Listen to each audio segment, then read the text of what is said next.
اگر قیامت کے دن نبی کریم صلی اللہ علیہ وسلم تمہارا ہاتھ پکڑ لیں تو کیا تم جنت سے محروم رہ سکتے ہو؟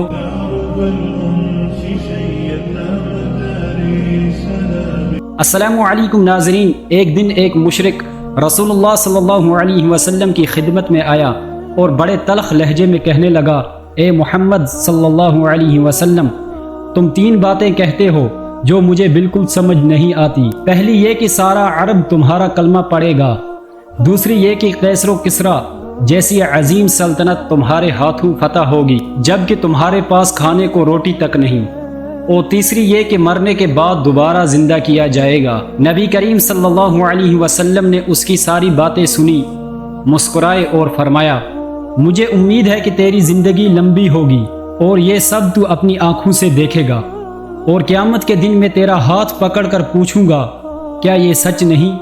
وقت گزرتا گیا، مکہ فتح ہوا، ایک وعدہ پورا ہو گیا مگر اس نے ایمان نہ لایا۔ پھر حضرت عمر رضی اللہ عنہ کا دور آیا، ایران فتح ہوا، دوسرا وعدہ بھی پورا ہو گیا۔ تب یہ شخص مزدوری چھوڑ کر مکہ آیا اور آخر کار کلمہ پڑھ لیا۔ یہ شخص نہایت غریب تھا مگر جب بھی مسجد میں آتا، امیر المؤمنین حضرت عمر رضی اللہ عنہ اس کے احترام میں کھڑے ہو جاتے۔ لوگوں نے حیران ہو کر پوچھا، اے امیر المؤمنین، یہ ایک عام سا آدمی ہے، آپ اس کے لیے کھڑے کیوں ہوتے ہو؟